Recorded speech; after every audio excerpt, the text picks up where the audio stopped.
ఎవరైతే స్వచ్ఛందంగా ఇచ్చారో వాళ్ళు నష్టపోకుండా ఎలాంటి రాజ్యాంగ పరంగా వాళ్ళకి ఎలాంటి రక్షణ ఉంటుంది ఒక్కొక్కరు ఇచ్చిన ప్రతి రైతుకి.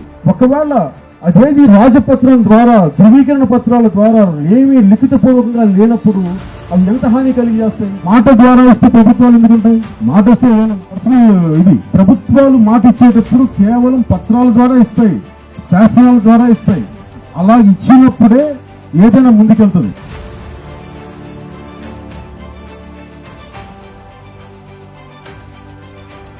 అమరావతిని కనిపిస్తా ఉంటే దానికి జనసేన కానీ నేను కానీ అమరావతి రైతులకి, అమరావతి ఆంధ్రప్రదేశ్ రాజధానికి మేము కట్టుబడి ఉన్నాం అని చెప్పి చాలా స్పష్టంగా చెప్పిన తర్వాతే మేము భారతీయ జనతా పార్టీతో పొత్తుకు ముందుకెళ్ళేది.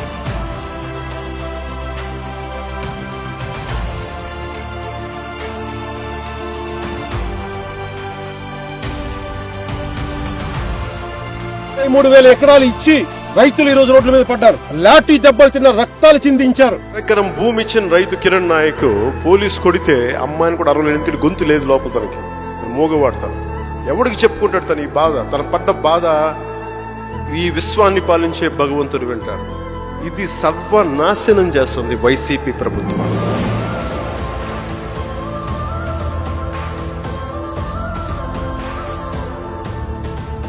గౌరవ ముఖ్యమంత్రి గారు ప్రభుత్వ తీర్మానం ప్రవేశపెడతారు. ఆంధ్రప్రదేశ్ రాష్ట్ర సమగ్ర అభివృద్ధి కోసం అమరావతిని రాష్ట్ర రాజధానిగా గుర్తిస్తూ స్పష్టమైన స్థిరమైన నిర్ణయంతో ముందుకు సాగడం అత్యవసరమని అభిప్రాయపడుతున్నాం. దీన్ని బలపరచవలసిందిగా, సంప్రదించవలసిందిగా అందరినీ కోరుకుంటూ, అమరావతి ఆంధ్రప్రదేశ్ రాష్ట్ర శాశ్వత రాజధాని. ఈ మేరకు అసెంబ్లీ సాక్షిగా శ్రీ నారా చంద్రబాబు నాయుడు గారు ప్రవేశపెట్టిన తీర్మానానికి జనసేన పార్టీ తరఫున మనస వాచ కర్మణ సంపూర్ణ మద్దతు తెలియజేస్తాం. ప్రవేశపెట్టిన తీర్మానం సభా సమక్షంలో ఉంది.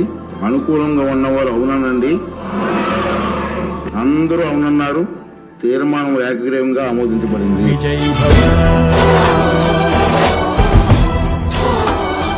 విజయ్ భవ.